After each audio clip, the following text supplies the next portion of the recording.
What's up, Cloud Gamers? Welcome to the Cloud Gaming Xtreme channel. Today we're going to be hosting a CGX podcast. Now, this is episode 3. Just so much to talk about. A lot of news today, this week in general, when it comes to just cloud gaming as a whole. We have this Stadia Connect that we are going to discuss and talk about. We have some announcements when it comes to Xcloud. We have some pretty cool titles coming to the GeForce Now platform. Not coming, it's already available. So we're going to talk about all of that in this video, in this podcast. As you guys can see, I'm not in my normal setup. I'm actually having some technical difficulties. So hopefully I should be able to transition to my normal setup. But I just want to introduce and just get an update with what the members of the panel, what they are playing. So to get started, Hoults, what's going on? What are you playing these days? So I've been playing 2 games today. Well, this week I've been still playing Sword Art Online, which follows the protagonist Kirito from the anime series, and it's a similar story with this game. And also I decided to spend my £10 Stadia voucher on Dragon Ball Z, which I already own, but I thought it would be great to spend it because it was free. So that's what I've been playing. Okay, cool. How about you, Ben? What have you been playing, sir? I played a little bit of Orcs Must Die this week.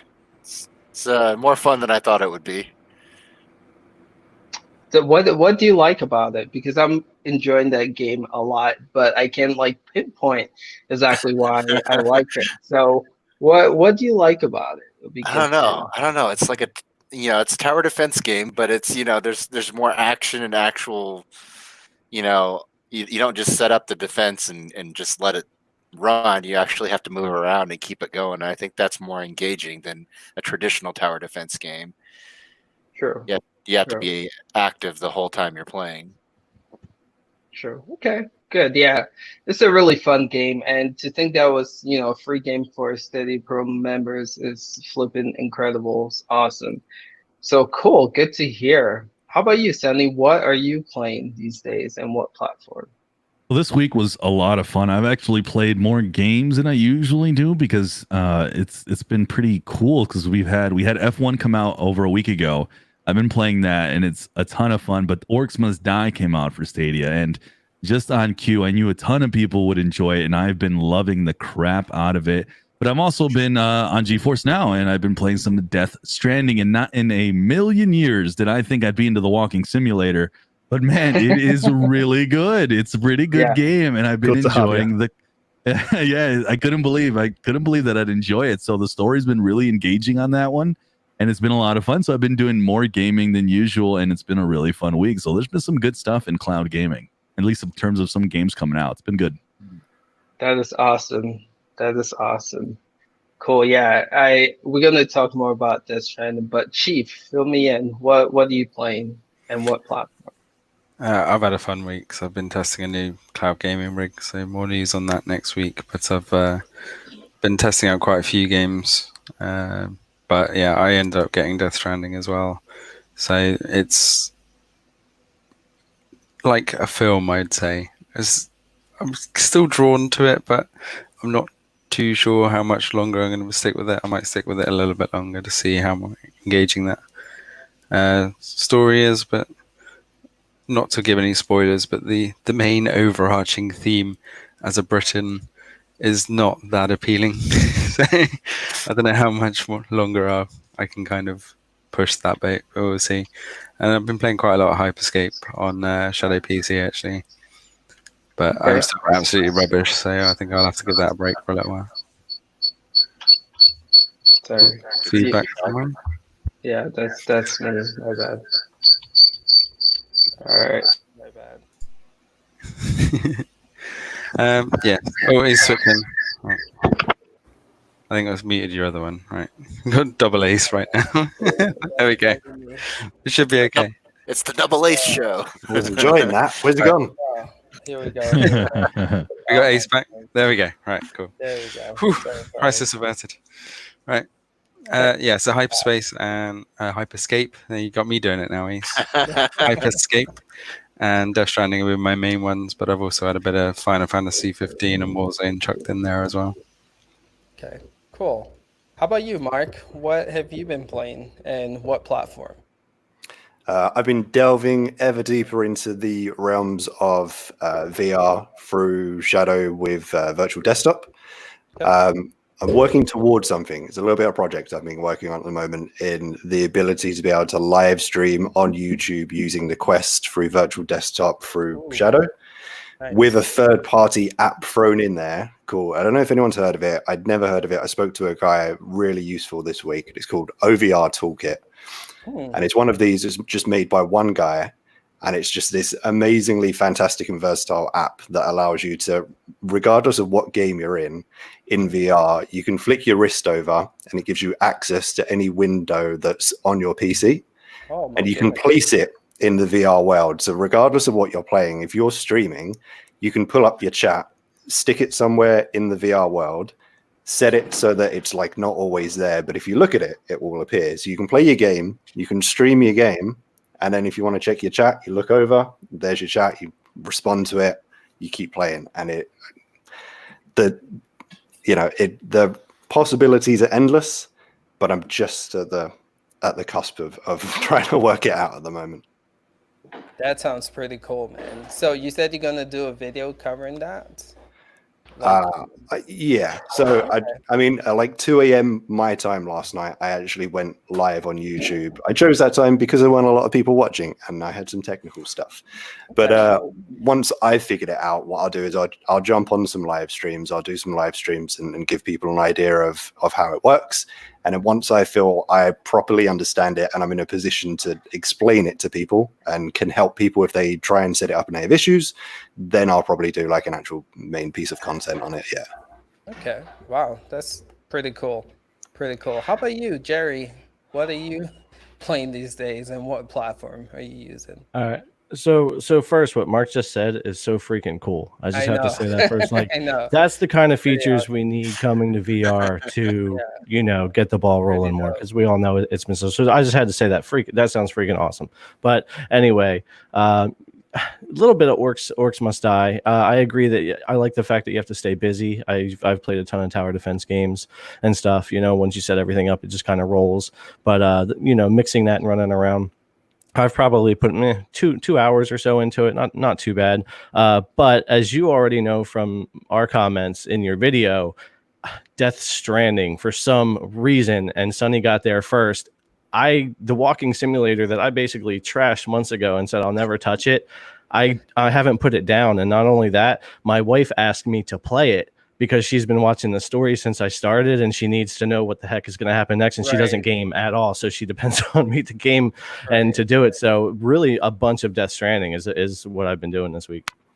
Nice. Very surprised by that game and on everything. Shadow, GeForce Now, my PC, wherever, my TV through the Shield. It's just everywhere I've played it. Nice. Yeah, that game personally is what I've been playing too. Definitely took me by surprise. I was, just gonna record a gameplay video for the channel. That's all I was gonna do. Yeah, I got really hooked. Yeah. Yep.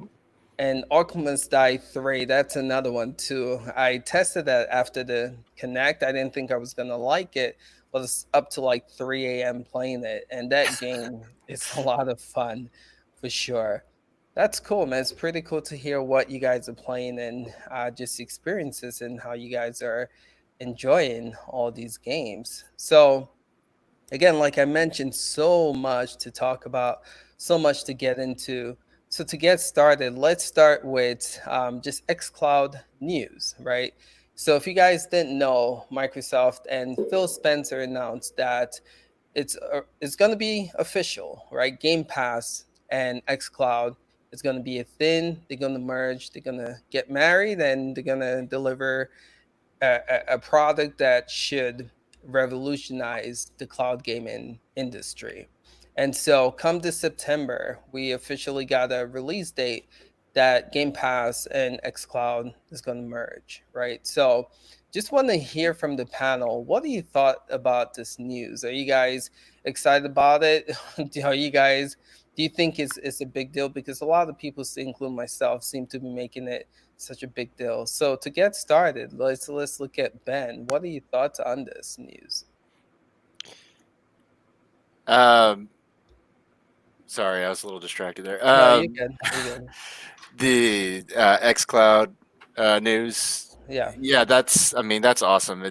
Hopefully that gives them more motivation to improve some of the glitches on the actual streaming that we get with it. It's just right now I've been using it a little bit and it just hasn't impressed me. Hoping that this news of combining Game Pass and Xcloud will actually make it a much better service in the long run. Right. Okay.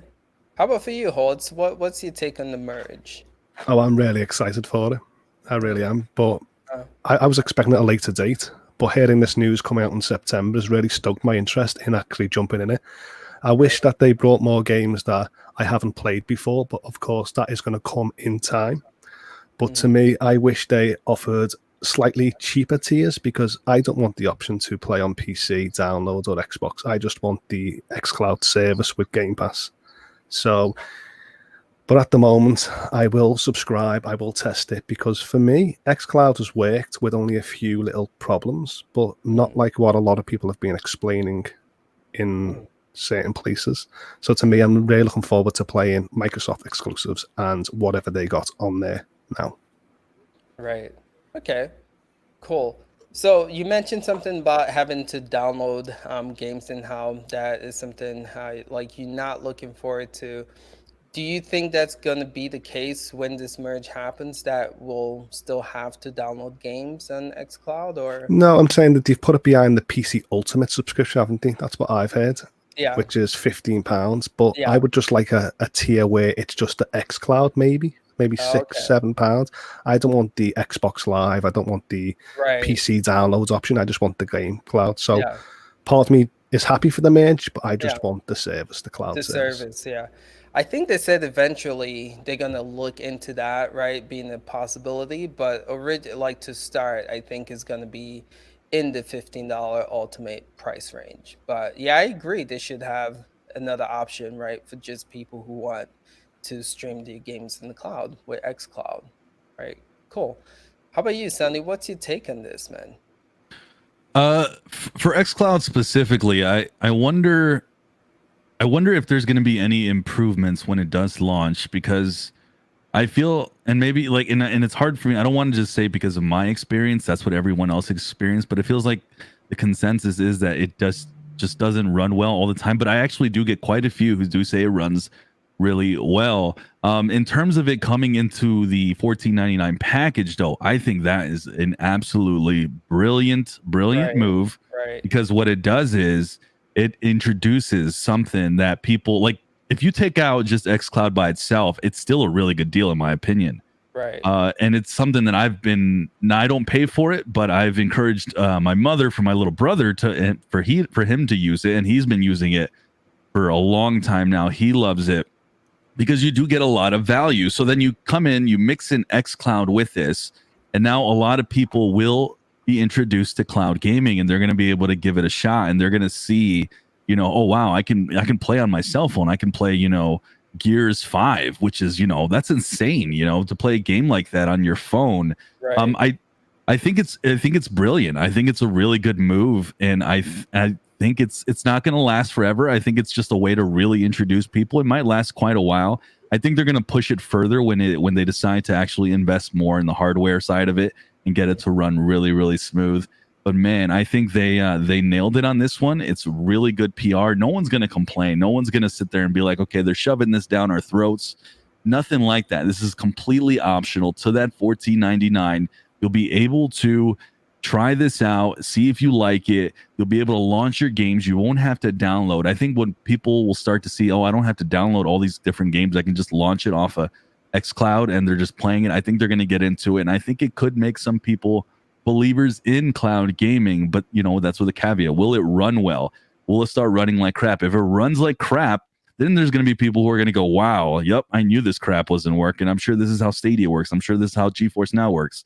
Like, I'm sure they all work crappy exactly like this. So it's going to be interesting to see the perceptions, how it goes. Like Hoults was saying, I do expect and want to see a separate model for people who want to just go down that route and just use xCloud by itself. And it looks like they will do that at some point. But I think right now, I don't know how much confidence they have, and that's why it's also being tacked on to the $14.99. So I think it's a smart move all around. Brilliant, absolutely brilliant. And I have nothing but positives to say.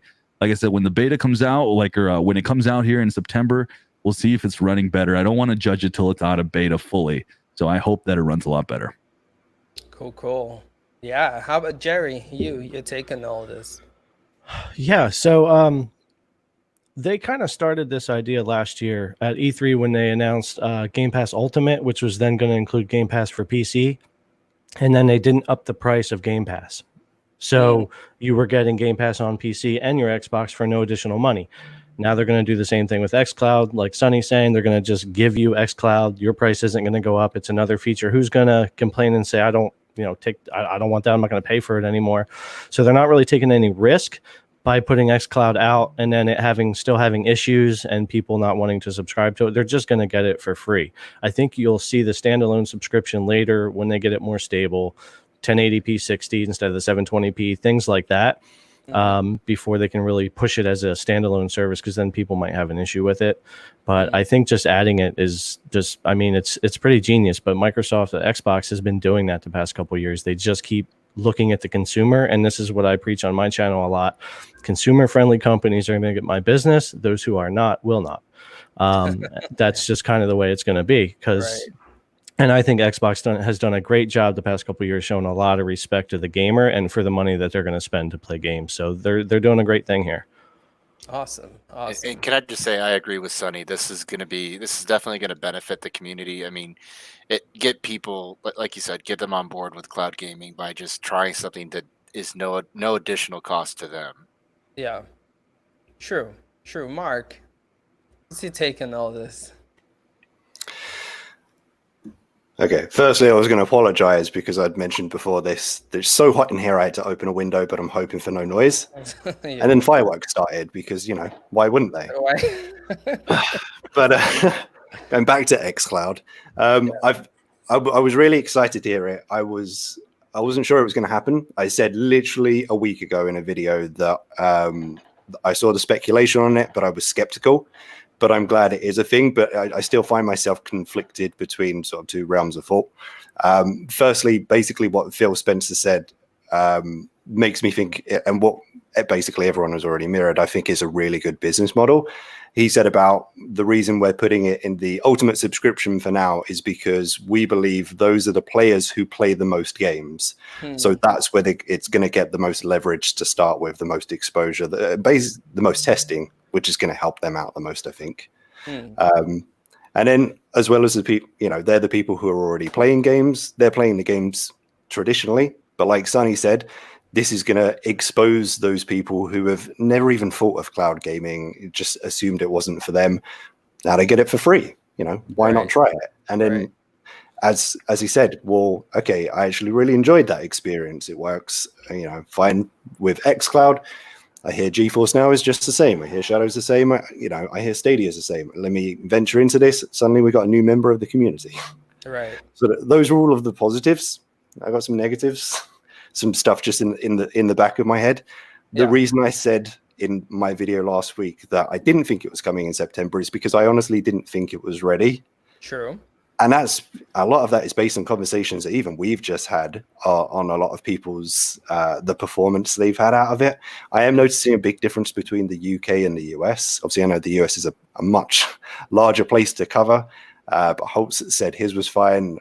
Mine's been okay. It gets patchy sometimes, but it's not too bad.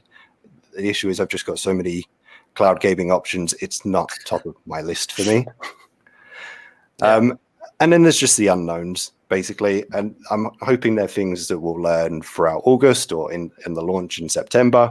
But, it's capped 720 for Android devices at the moment. Is it coming to Windows? Is it going to break 720p resolution? But it's still exciting it's exciting news. I'm optimistic, especially for the future of it, especially with the news that 2021, they're going to be swapping all over their server blades for Xbox Series X hardware as well. So very excited for that. Yeah. again, a lot of good things happening. Let me know in the chat. Some people are saying they're experiencing a little lag. Let us know if our voice sounds good or if you guys are experiencing a little latency or lag with this stream. Will be helpful. All right, Chief, fill me in. What's your take on this news with Xcloud and Game Pass merging?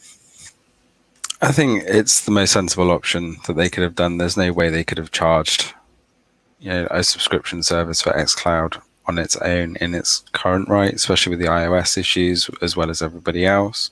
xCloud is probably the one that most people expected to get right. They're the ones that have had the server data centers for years and years for various different things.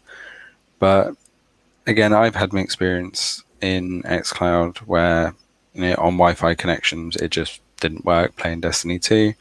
When I did the comparisons on Destiny 2 across all three of them, it looked kind of in between. Some parts were actually a lot better. So on mobile, that's fine, but that's where the fun ends for me because I don't game on my phone. So xCloud is kind of dead to me. And the pricing model at this £15 a month, I think's hideous as a non-Xbox gamer, really.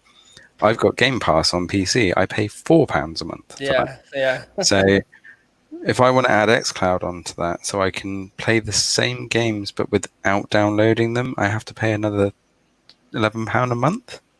Swivel. I'm not going to do that. If you want to get me onto the Xbox platform, I will just download the game. I'll just do the cycle like anything else and have access to those hundreds of free games, and I just download it and install it. Okay. Right. It's not streaming anymore. And I think for those that have Xbox, great. It means that they could potentially stream it to try that game.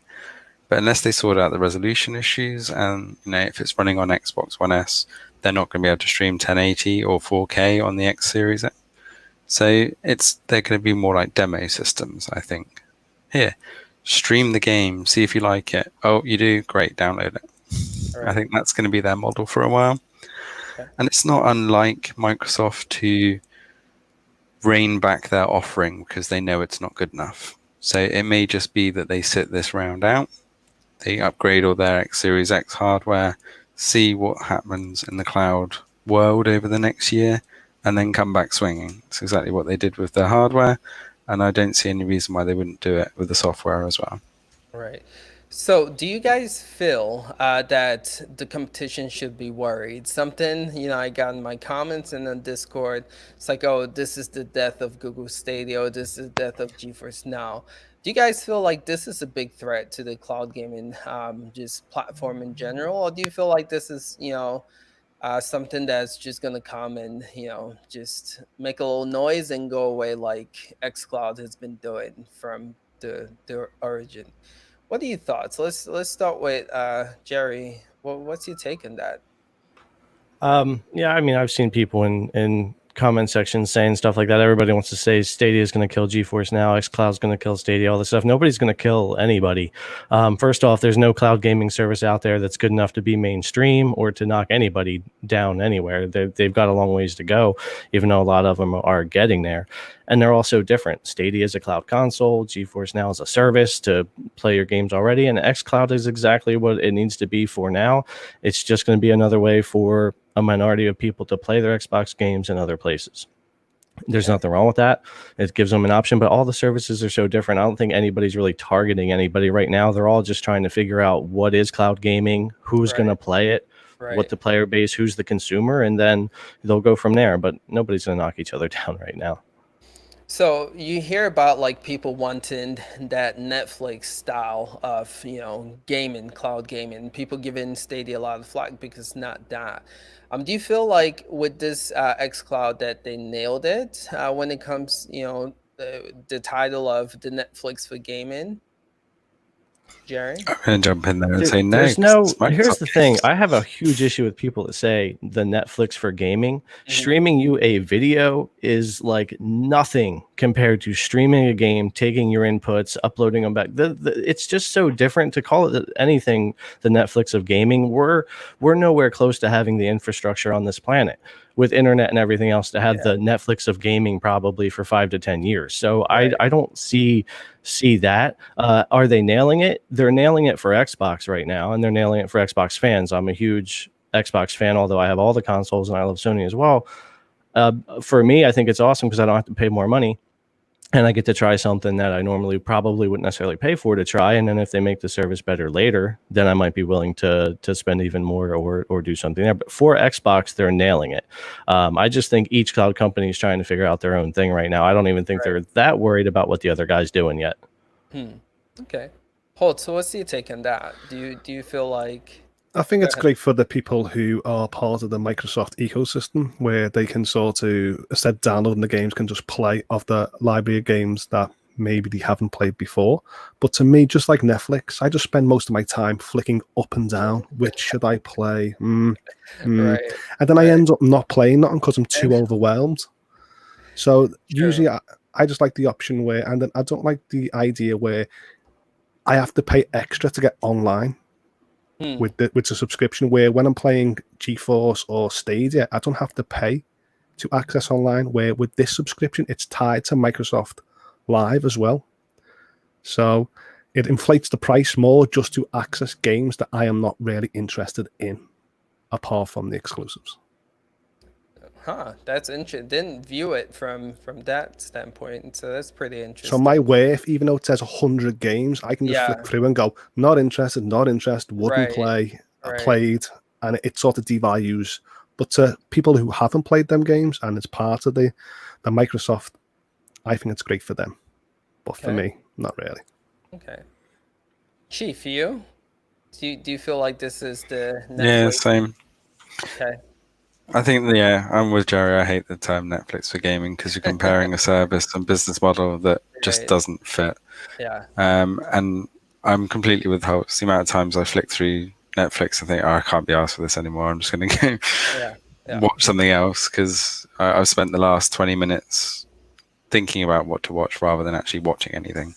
And that's probably more boring than just picking something rubbish to watch. But I have the same issue with Stadia Pro games. I've got 20, 30 of them, and I just go, no, I'll go play Death Stranding, or I'll just go jump on Hyperscape. And it's like, well, I don't know why I've got them there. And Xcloud, the same. I've had access to Xbox, the PC Game Pass for about 3 months now, and I only installed Halo yesterday as a test, and I still haven't played it yet. So with so many games, especially AAA titles coming out so fast now, having these massive libraries, I don't know why everybody's so hell-bent on, there isn't this library. It doesn't matter how big the library is on any of these platforms if you're not going to play them. So if it's got one game and it's the one game that you want to play, that's all that matters. So if it's got 100 games or 10 games, if you don't want to play any of them, it's still useless. True. Okay. I'll get back to that, but want to hear from the rest of Mark. What's your take on is this the Netflix like type of service that people have been wanting? Well, firstly, I'm loving that everyone has the same experience as me when it comes to a big library of games and you flick through, like, I can't find something, I'll just do something else altogether. Right. Because honestly, picking a new game is just as big a commitment as like picking a new series to watch or getting in a relationship, just as big. But yeah, like as we were basically saying, like regardless of what happens with xCloud, none of these services is going to kill another service directly.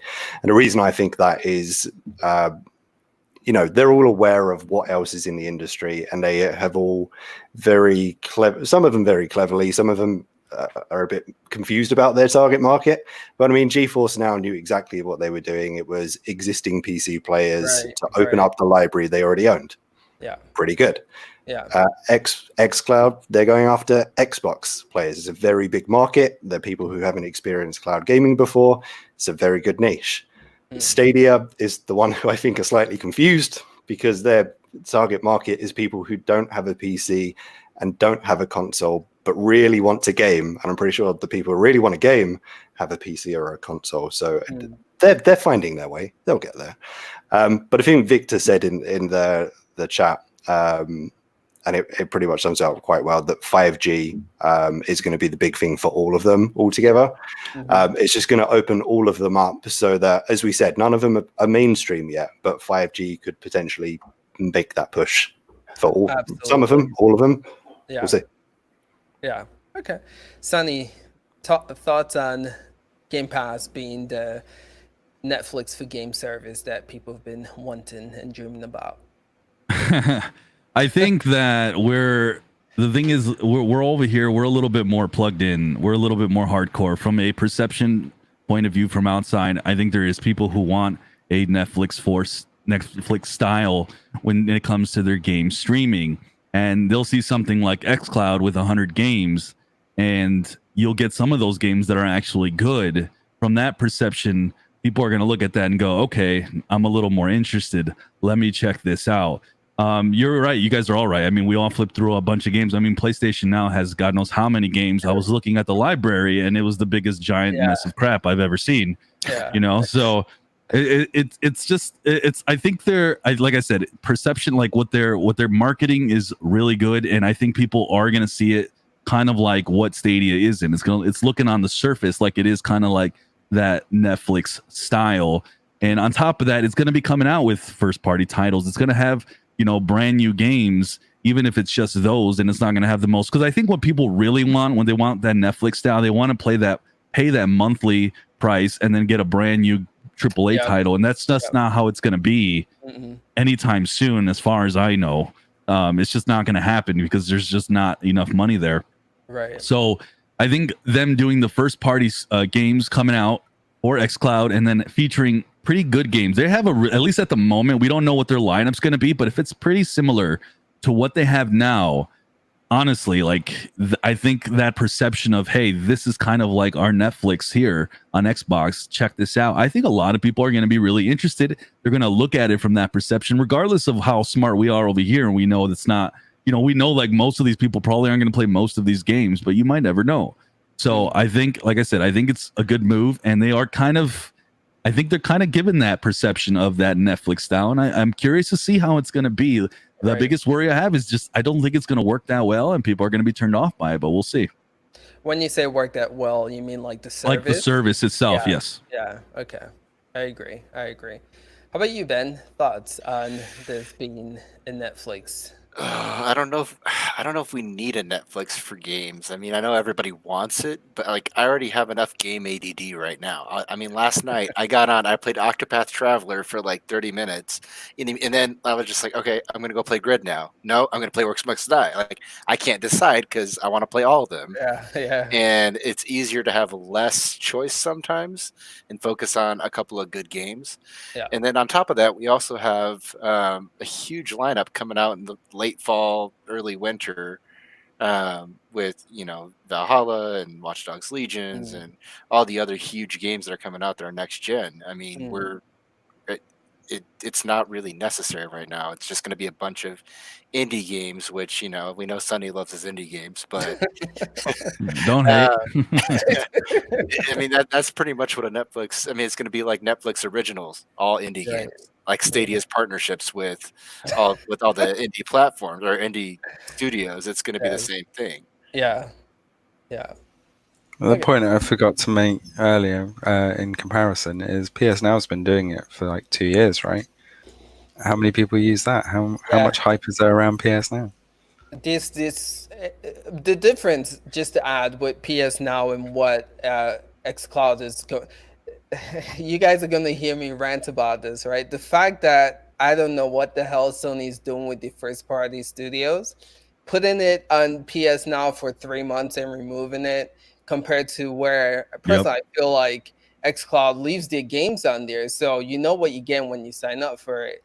PS Now is just a cluster F, man, and they need to. It's the weirdest rotation of games I've ever seen. I don't get that, you know. Like I don't know if they're Spider-Man a month ago, and that's gone. Like you can't even play that now if you have PS Now. Yeah, I signed up the other day, and it was the day it was leaving. I'm like, great, I wanted to play Spider-Man. Yeah.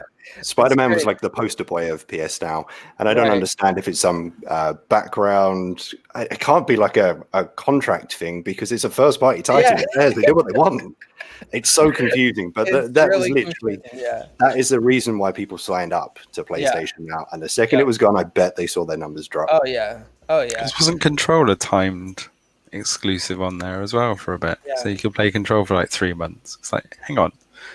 What? But they leave all of their like third-party crap up there. Like there's 800 plus games on there, so trash stays. Trash is fine, but the first-party titles, which they can do what they want with, just ship them off. I just don't get it. So it drives me insane. But yeah, PS Now library is just ridiculous, man. These again 800 plus games they say, but just really hardly any decent games, but not great games. So. That's a good point because what you're saying is we technically there is like that Netflix style with PlayStation Now, but who cares, right? Because there's so much crap on it. That's what you guys are all saying, and I agree with it. But people want that. They want to have choice. They want to have that ability.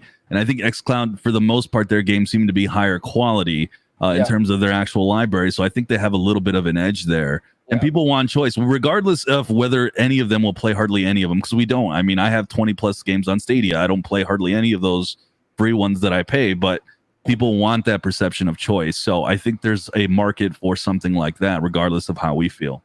Right. So here's what I think can be done by Microsoft to actually make this the Netflix style of. So again, you guys know Netflix, right? They have the first-party studios. They create original content like Stranger Things and all that stuff.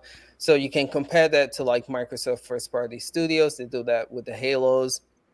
But something you see in all these other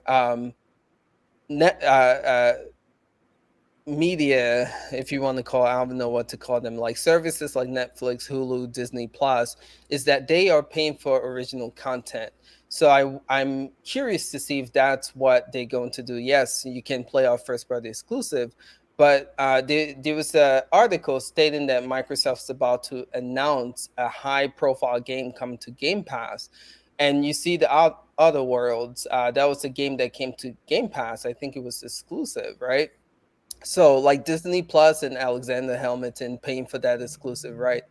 I'm wondering if they are going to go down that route by like paying to get killer, first party exclusive content to Game Pass, or like just timed exclusive to Game Pass. I feel like if they go that route, then my biggest issue with xCloud is I'm going to be playing old as hell games. The only new games I'm going to be playing is like the first party studio games. But if they can take care of that issue by paying for the like time exclusives, I feel like they have something up the sleeves that can be really competitive with the other cloud gaming platforms. What's your take on that, guys? Start with whoever. I mean, Barry, if you want. Yeah, it's so weird because all of the gaming stuff gets compared to so many other services now when it comes to how we consume our content and everything. To Sunny's point, the old as hell games and whatnot, we are all into this stuff a lot deeper than everybody else. Of course, the perception of choice and going through a huge game library, even though you may pick one game to play for like a month, has a lot to do with it. I think that Xbox doesn't have to pay as much for third-party exclusives because you're going to see so many first party. So they've been really weak this generation, but they've spent so much money grabbing studios. I think it's up to 17 now. You guys can tell me if I'm wrong. It's something like 17, 18 first party studios now. That's just way larger than the 2 or 3 they had when they launched back in 2013 with Xbox One. So I think that they're not going to have to worry about it that much because they're investing that money in first-party exclusives, which means they won't be timed, they won't be anything. They can stay on Game Pass forever. They don't have to worry about rights, which is why we're confused about PS Now losing Spider-Man. I didn't get to finish beating it. Pretty unhappy about that. But So I don't think they have to worry about the third-party part. I think they're going to invest enough in first-party, and I think over the next year or two we're going to see a lot. And they're saying next week we're going to see an hour straight of just game reveals, exclusives and stuff coming to Xbox. So I think it's going to be pretty good for that. I think it's going to make Game Pass and Xcloud look even better by the time they're done announcing their games next week. But we'll see. That's true. I mean, with the studios that they've invested in, and these rumors of them possibly, buying Warner Bros. Out. So talking about like the Batman games being, it's crazy. But yeah, good point with having 17 studios and having like rotations of games coming through those studios. They can build a good enough portfolio for Game Pass to just stand out compared to the competition. Good point. Good point. All right. I want to move on, but I know there's still so much to talk about here. So people on the panel, let me know if there's anything like I didn't cover with xCloud, if you guys just want to get into that real quick. If not, we can move on to GeForce Now. Thoughts? I mean, I just want to say that like with Xbox and PlayStation, they have some good first party studios and titles they've been working on.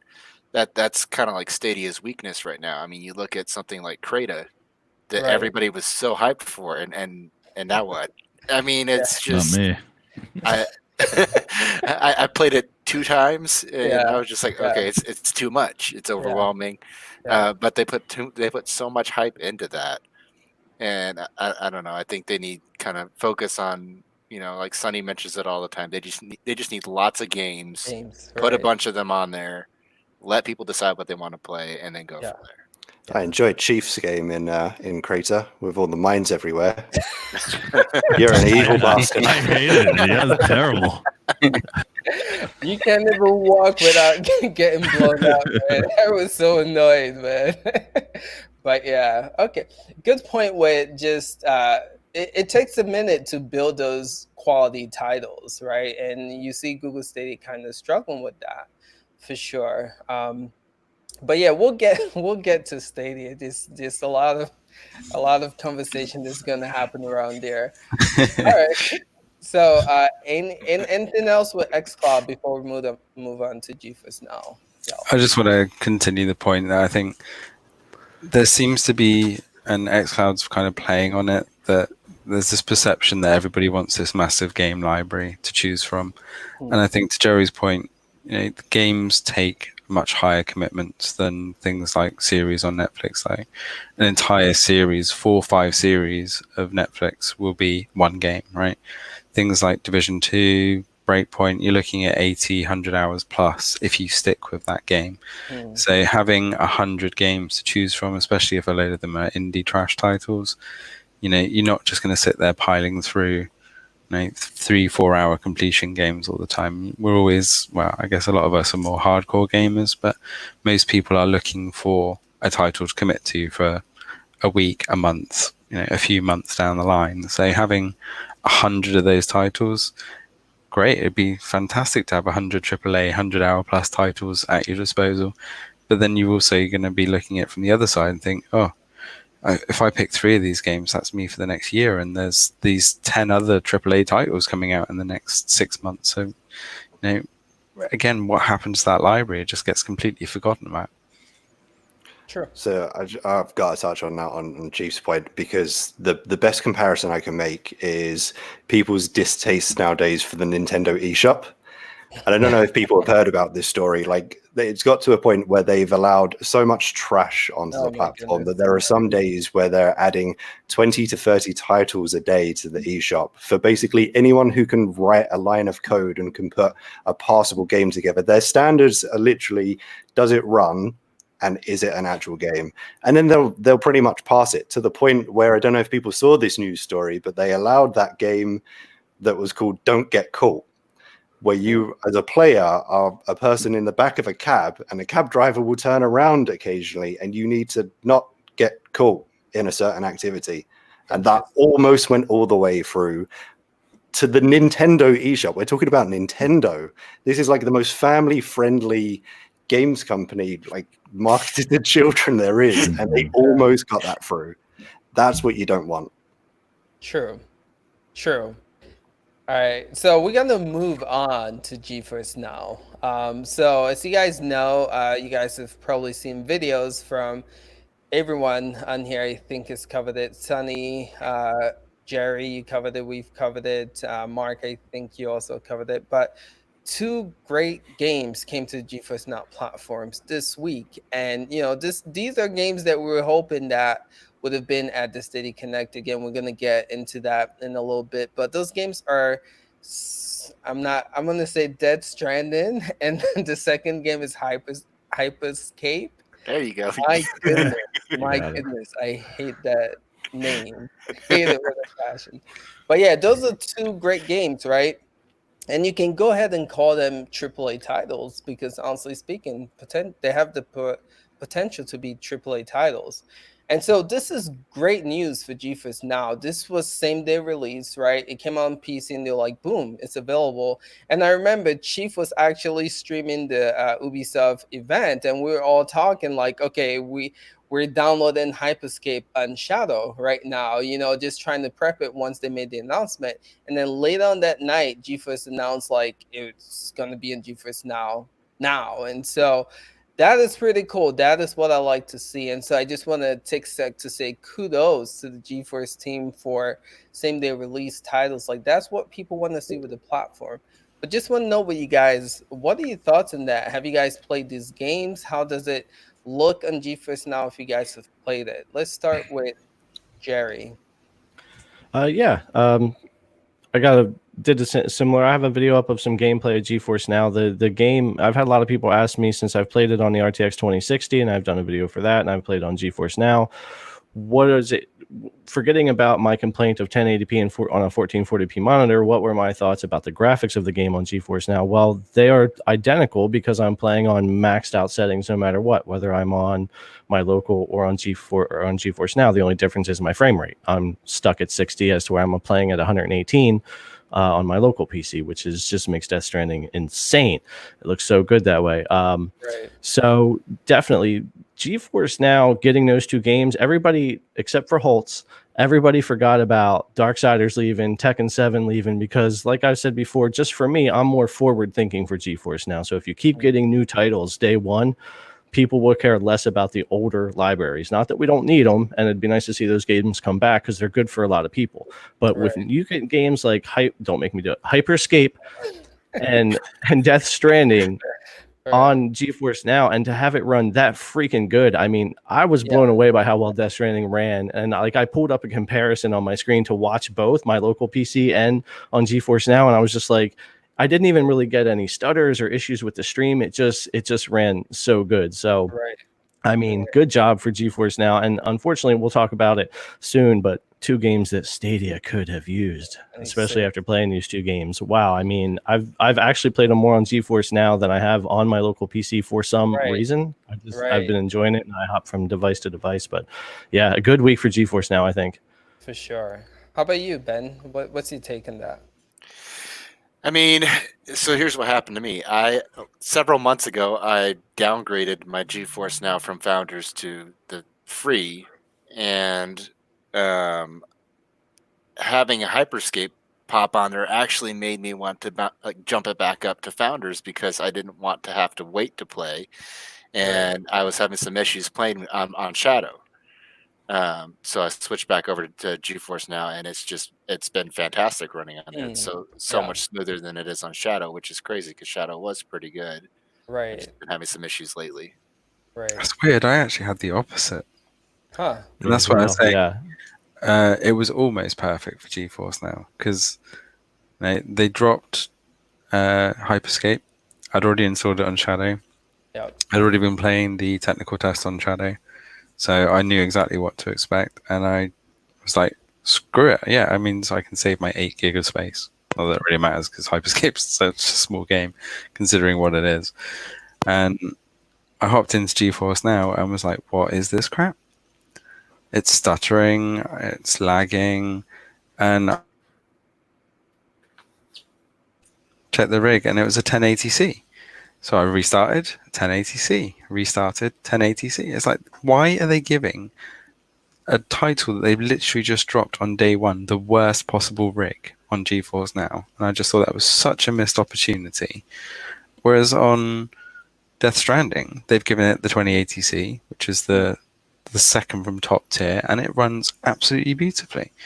So I don't know why they just didn't do that, or even the 2060. People have said there's a few people that managed to get the 2060 rig on Hyperscape and said it runs beautifully. So you might have got lucky and got that one. Every time I tried, I've got the 1080C rig, and if I get that, I just go screw it. I go back to Shadow. Yeah, Shadow runs fine. It can run 144 frames a second. It just doesn't care. Interesting that you get that crappy rig for Hyperscape and GeForce Now. Yeah, like mine runs really well, and I'm surprised by how actually I personally think it runs better than Shadow Hyperscape. And man, I was happy to see that, because again, I know it doesn't take a lot of space, but I don't have to worry about installing it on Shadow while I can just stream it on GeForce Now, get another perk.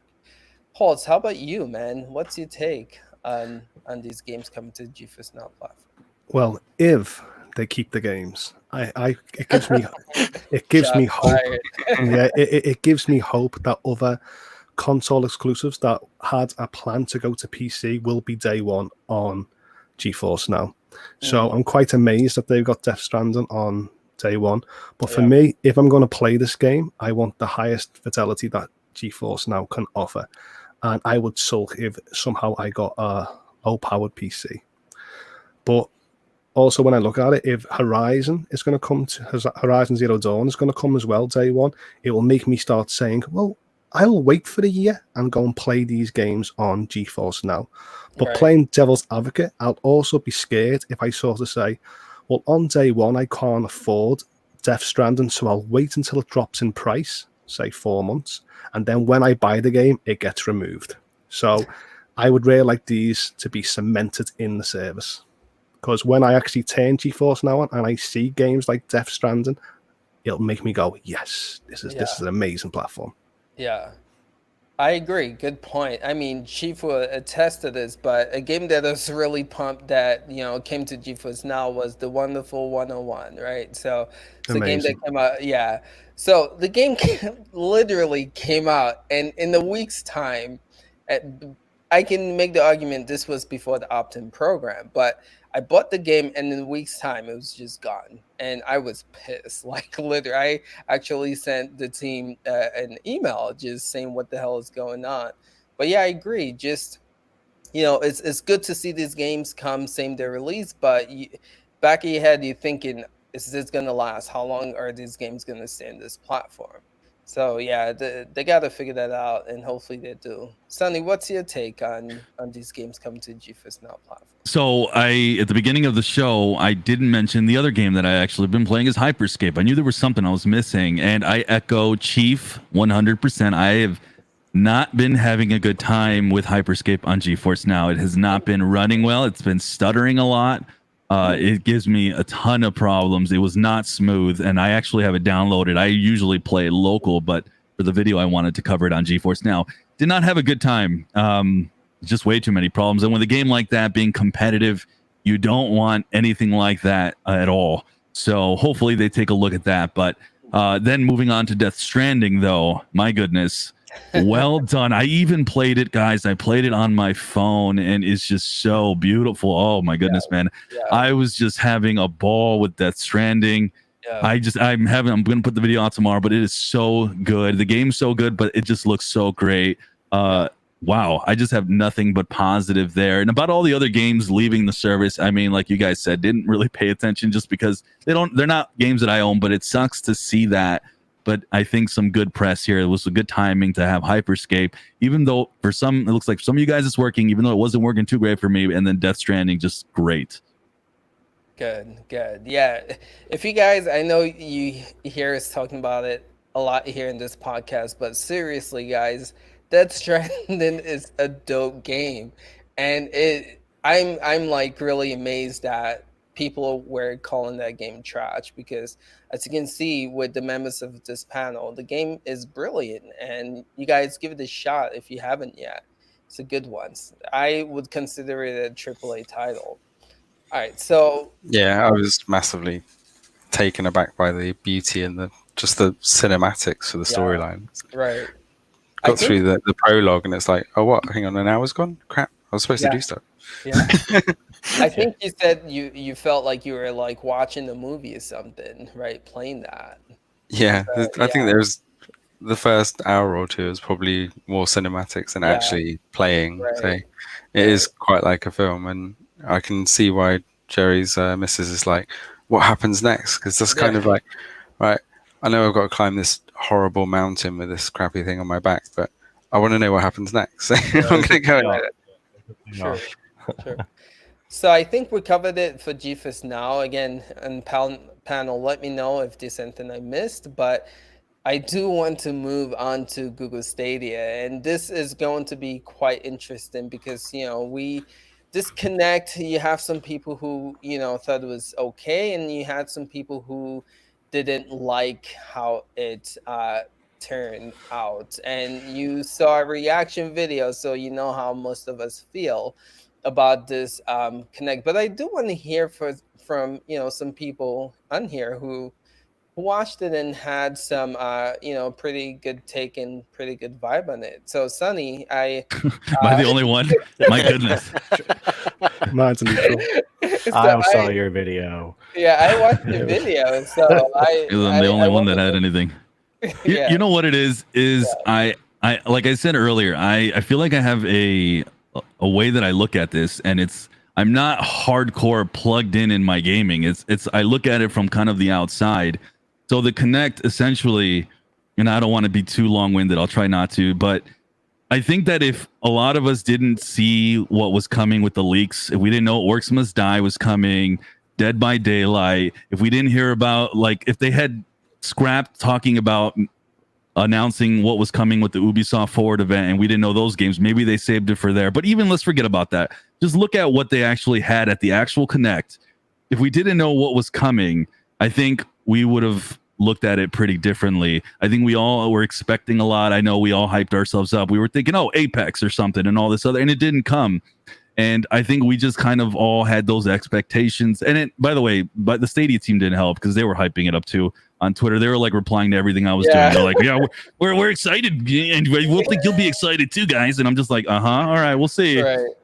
But no, I think when you look at the overall picture of the Connect, I think they did a decent job. But the biggest thing is they were catering to people that were new. They weren't catering to us. So easily, us who are already connected, we're going to be disappointed. They started this off. They were trying to get like new people. They started by showcasing, the Pro. It's so good. It's such a good deal. Then they started going on the nonsense about click to play, and then they went through certain things. So it was just like the pacing of it. Certain things that they actually had at the Connect itself that were a big showcase, like that click to play, and some of the games on there were just rough, and it's easy for us to be the more hardcore. We're watching and we're just like, this is garbage. But from the outside looking in, the perception was good, which didn't surprise me because I didn't think it was as bad. There was good announcements there. There was like Sekiro, and there was Hitman, and there's so many games coming out this year on Stadia.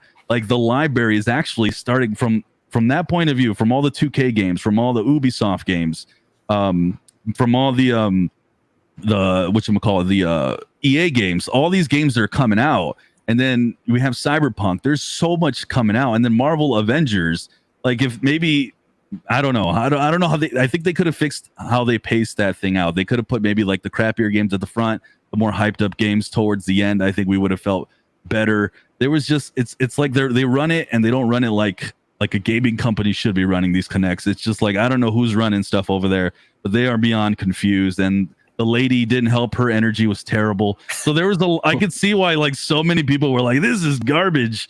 And I honestly think they did okay. And then announcing the studios that are going to be working with Stadia, I think was a lot of us kind of skipped it, even live when I was watching it. For me, it was a little hard. There was a lot of people watching me, but when I kind of saw it afterwards and I saw, oh shoot, okay, all these studios are going to be working with Stadia now. There's a lot that was positive to really look at it, but I get it. We, us hardcore people, we're plugged in. We want to see like the biggest games. And I'm sure every one of us ourselves personally had a belief in a certain game that we wanted to see and we didn't see it. And so right there, that's another disappointment. So I get all the angst, but for me, I think from the outside, I think there was more positive than negative.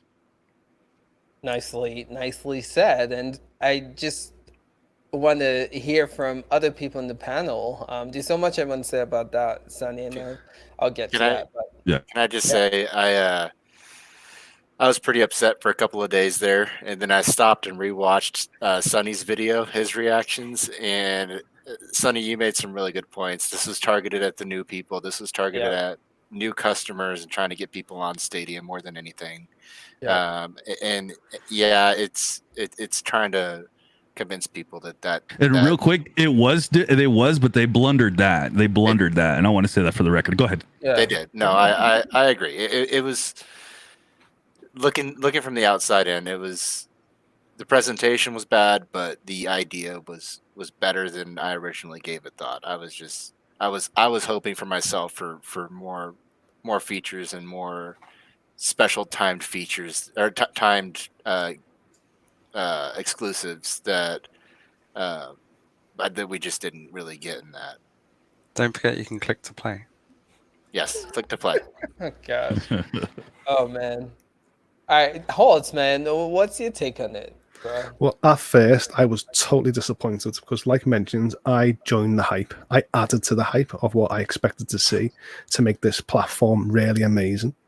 But then I took a step back and spoke to certain people, and then I thought to myself, I will actually play Bomberman on a bus with touchscreens. That'll be something fun to do if I was out on the go. And then I thought to myself, Outcasters, it reminds me of Mod Nation races and characters from Little Big Planet. And I thought to myself, that type of humour and character design really interests me in past games. And I thought to myself, if I was trying to show this to family members, they'll be so amazed. And if I was on the go, I would so play it for a quick 10-minute session. And then I look at games like Sekiro and I look at Outriders, and I thought to myself, oh, I can really see myself investing time on the Chromecast. And then when I started adding stuff up and looking back at what I was expecting, I was like, well, that was actually a good connect for something that was for new customers or for something for me to actually take a step back and think. And I was speaking to a curator, and he just said, Hoults, mate, this is for new people, this connect. For your information, you want to go to the community blog because it's in its title, community. You're part of the community, and that is where all your big drops are going to go. At the moment, the Connect is just trying to focus on new customers. Wow. Okay. This is I'm pretty surprised. Cool. Yeah, I'm seeing something happening here, which is cool. Mark, what's your take on the Connect? I think Hoults is absolutely right. That is if you look at it that way, it will make you feel better. If you are aware, if you're actively aware that it was marketed towards new people, and I think I said in my video, I said it started off with a big advert. We kind of came to expect that because it's for new people, it's not for us. But on the other train of thought for that, they marketed it wrong. They really hyped it up like it was for us, and they were going to be announcing the be-all of end-all. And that's what, when we were doing our speculation stuff, even talking about it last week, that's why we got into the conversations of Gen 2 server blades and new countries and features we haven't even dreamed of. And Uplay Plus, into literally all of those things is because they I think Sunny said it perfectly. I have no idea who's running their marketing team, but they could do with a hand. But then when I think we all, I'm pretty sure we all streamed it in the end because I couldn't find the Connect. I don't know if you all had the same issue. Oh my god. Like layer upon layer of mistakes that they make. Yeah, we can't find. Nobody can find the Connect. It's like we have to search through their own. It's just like, my goodness. Live streaming, I was saying, hey, yo, hit me up. I'll teach you guys how to run YouTube. If you guys need some information, just hit me up. I'll teach you guys how to do it. It's not too hard. Yeah, I said it in the pre-show. Everybody knows how to draw Premiere, right? Except for the people who run YouTube, apparently. Right. Yeah. I mean, because the funny thing is, because I was looking for it, and I think we all just sat there and refreshed the Stadia page in the end, and because I couldn't find it, I just typed Stadia Connect into YouTube, and it finally came up, and I saw all of you guys as well, and clicked on one, and it was you guys looking for it as well. I was like, oh, thank God it's not just me. I thought I've embarrassed myself. Yeah. Well, it's funny that when you look at it, the company that wants to market click to play, they couldn't even drop a Premier link, click to play. So it's quite funny. Tweet out a link, do a countdown, anything. They couldn't even do a click to play themselves. Oh man. Yeah. Oh my god. All right. I again have some. Jerry, go ahead. Go ahead. Yeah, it was funny because I was at work and I was in your stream just in the chat. I couldn't get in. My connection was horrible at the house I was working at, and I just commented, guys. Like that's all I said. And Chief said he can't even get out a sentence, and I'm like, because it's not so much that it was bad information, but it's the execution. And you don't start it the way they did. Like, just honestly, give the works. That was already leaked. Give the works thing first. So that we're like, oh, okay, they already said that. And then if you splash in the other little advertisement, the other little things for people, and then hit a big game like that, and then do like the click to play, and then do like Outriders, and then do like pace. The pacing was horrible. The execution was horrible for the Connect. And like Sunny and almost everybody is saying, it's not so much the information was bad. They just, if they wanted to get new people, they didn't do a very good job at that. And they gave, I guess, the hardcore gamers like us nothing. Almost nothing for that Connect. And the thing is, I'm gonna say it, this is supposed to be Summerfest. This everybody's having big events. Even Ubisoft's event on Sunday, I loved it, to be honest. And it did more for Stadia than Stadia did for Stadia in their Connect. It was just, for me, not great. It's that's really the big thing there. It was supposed to be a big event. We missed E3 this year for a good reason, but we missed E3. So everybody having events right now, they're expected to be big. And everybody online was saying, it's Summerfest. Don't worry. Stadia's got this. They know how to do that. No, they don't know how to do it. They haven't been marketing it right since it launched. And that's a big problem. Marketing and exclusives. Can we get these two things together and you're going to do just fine? Right. Good points. Chief, what's your take on this, man? Well, I was part of the hype train. I was part of the pre-show and covering it live. And, you know, my biggest problem with the whole thing is, the marketing, right? It should never have been called a Connect, in my opinion, because it doesn't follow suit with the rest of the Connects. If they're going to suddenly change how they're doing it, either give us a warning or call it something else, because the other Connects, they dropped new features, they dropped some exclusive games. This time it started off as an advert and we all just thought, what the is going on here, right? Because we hyped it up. And why? Because Uplay Plus, you hear us banging on about it all the time, right? This was promised nearly a year ago.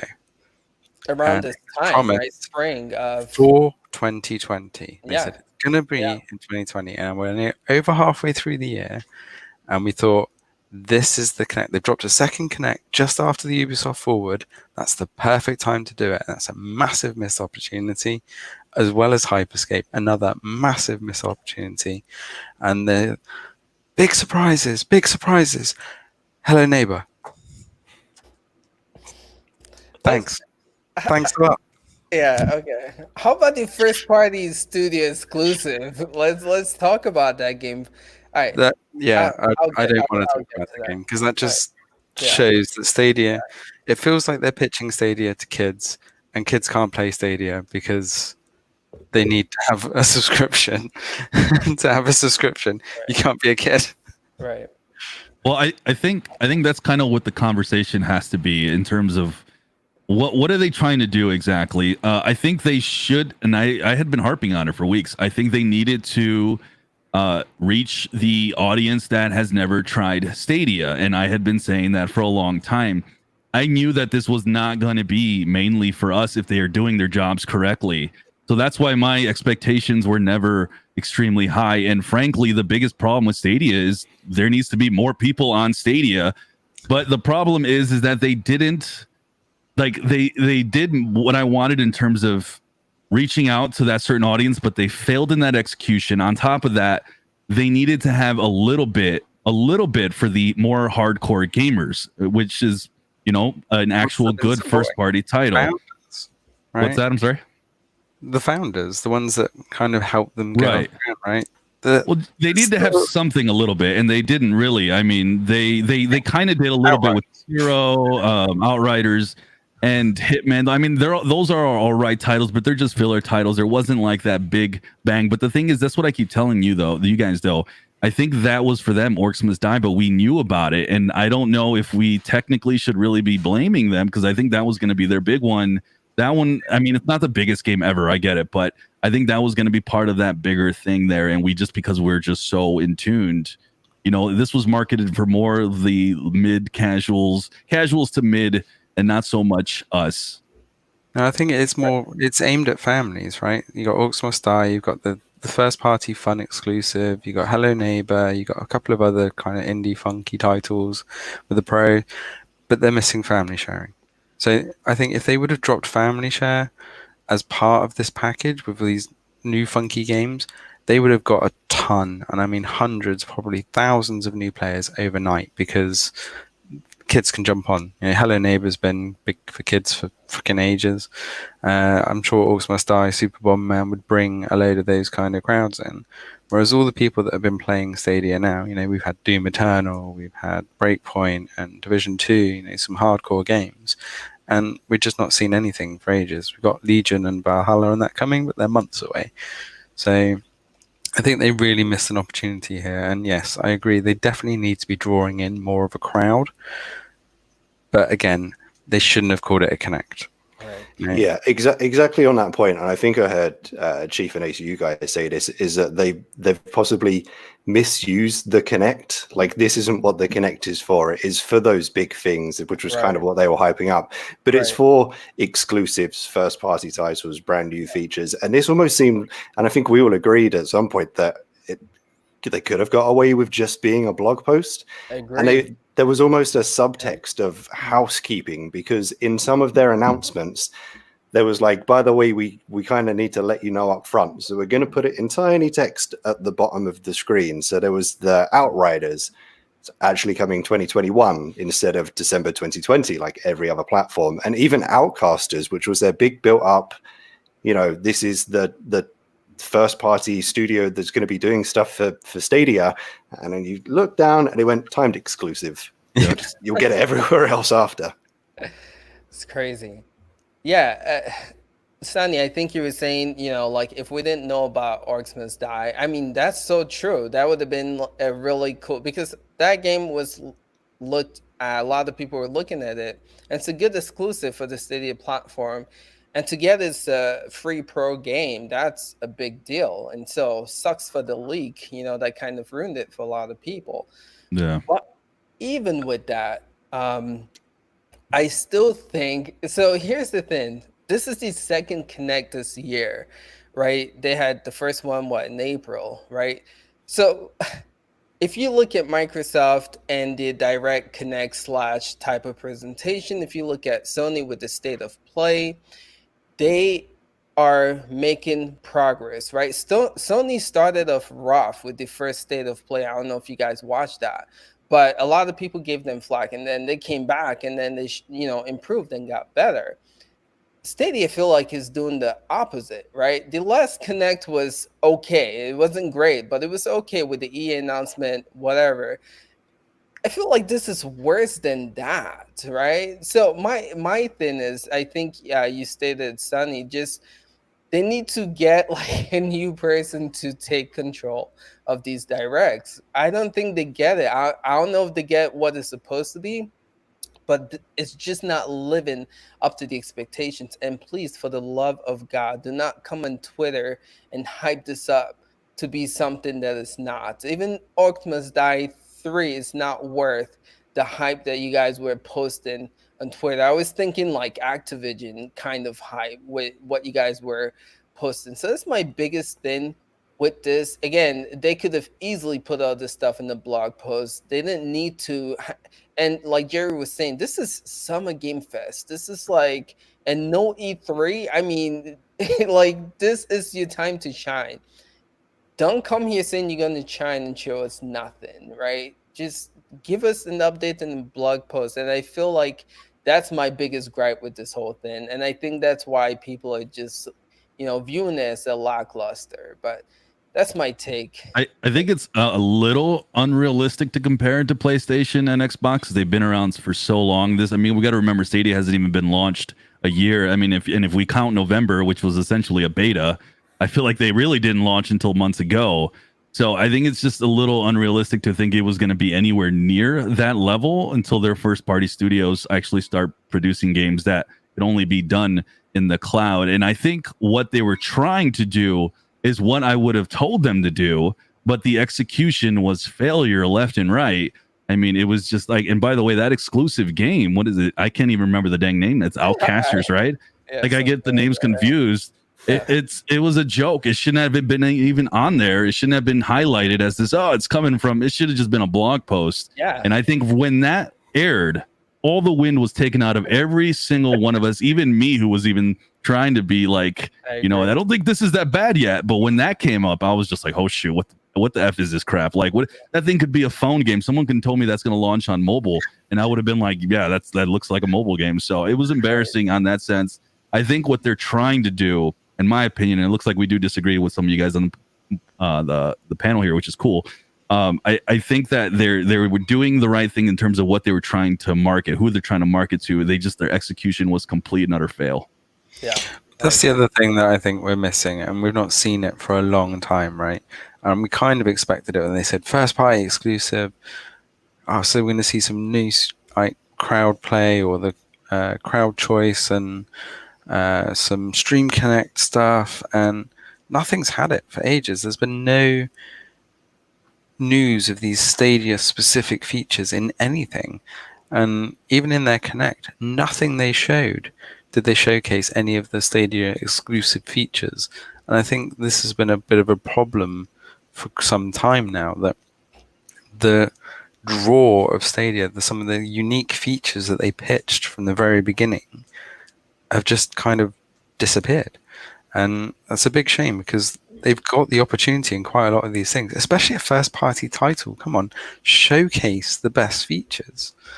I know it's probably that cartoony indie game is not going to be the way to do it, but do something different. Yeah, I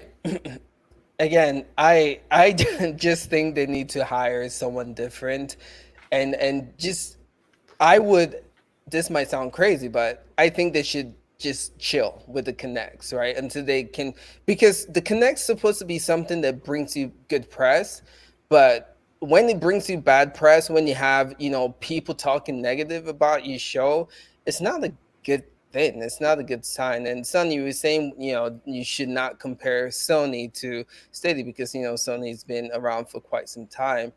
This is the first time that they are doing a Nintendo was the inventors of this direct, Connect kind of thing. And Sony took the first attempt at it. I believe it was earlier this year or last year. And the first one it flopped. People were like, what the hell is this? Sony's trying to copy Nintendo. They suck at it. But then again, they started to improve. So my thing with the Stadia team is, dude, hire some people who can do this better, right? Please. I know we're a small channel, but don't listen to us, but listen to these other big YouTubers who have covered this Connect and said it was terrible. At least listen to them, find ways to improve this, and have a better showing next time. But until they can figure that out, don't have another one of these if you guys just don't know how to do it, because it's just going to bring bad press to Google Stadia. That's all I'm saying. I think Marchief nailed it. The way that I would have done it, when you're trying to get new people, and as annoyed as we would have been, and you said it right off the bat, Marchief, you were annoyed when it started. I would have showcased what Stadia is about, what its features, the things that the convenience factor, all this other stuff. I would have marketed all that. And then what I would have hoped to have had at this Connect to appease the rest of us who are not new, and what I was hoping for was having a first-party title blow us away, and they didn't. And I think that was their biggest mistake by having that other game. Because when I first saw it, Game Studios, here it comes, Stadia Game Studios, here it comes. This is what I was expecting. Right. That was the one thing where I thought, okay, this is where they're going to get the rest of us.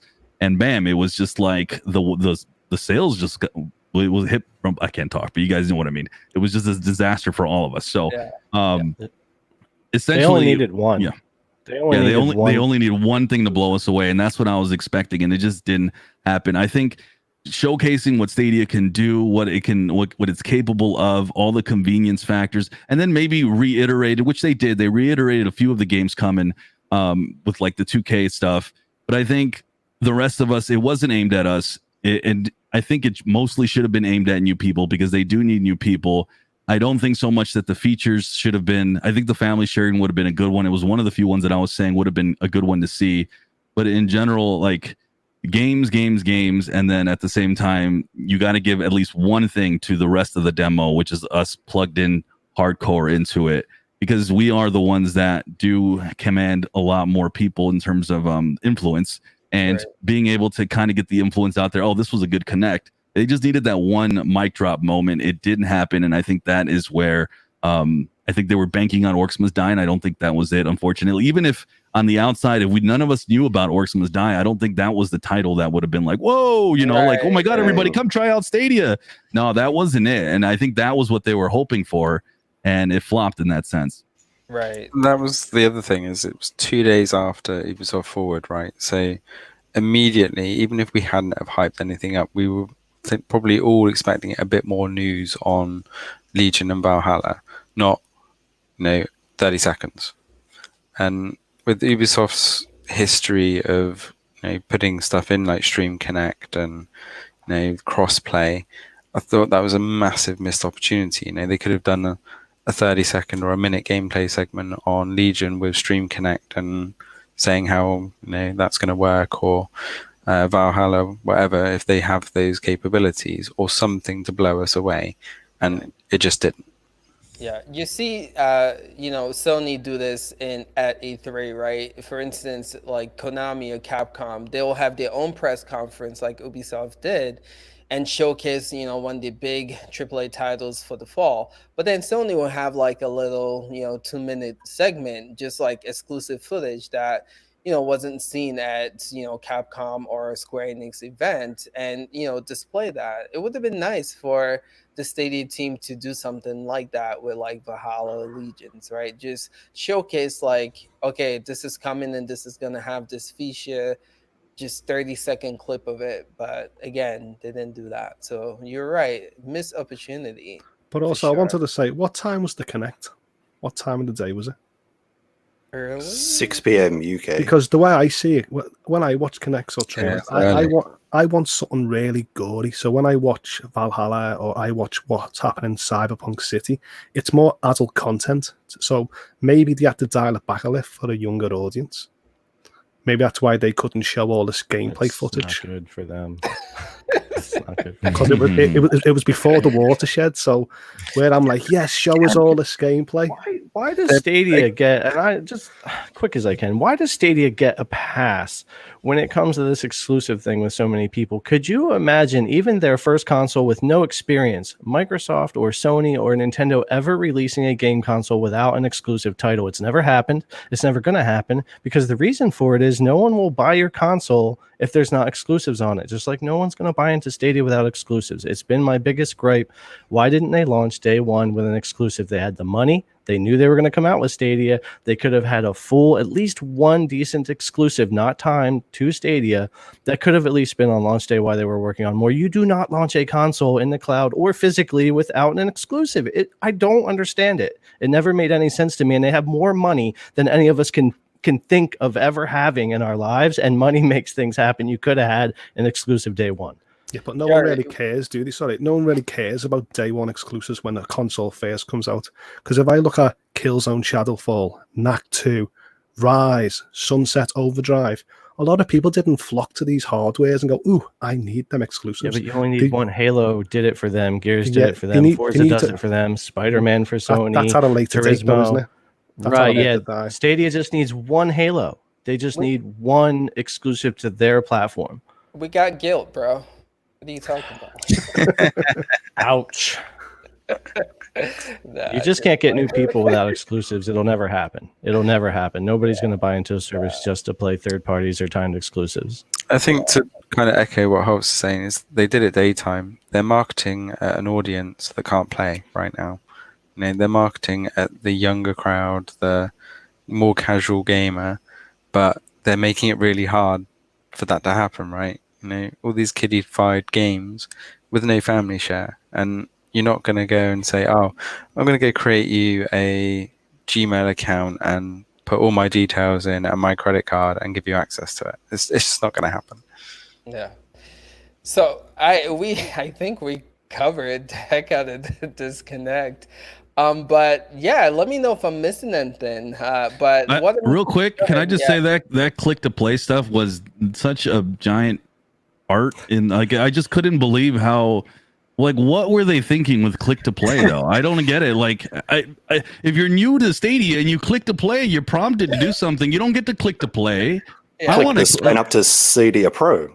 I know. Yeah. Exactly. Enter your credit card details. Who's the genius who thought click to play was the right way to go on this? I was just like, come on, dude. Like, what is that? So it definitely wasn't the poster boy of the Kinect, and it shouldn't have been.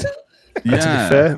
To be fair, I don't click to play. I ask my assistant to play. I go, Google, play this, and it plays. So I ask to play on my phone 2 or 3 times to pick the game and the screen.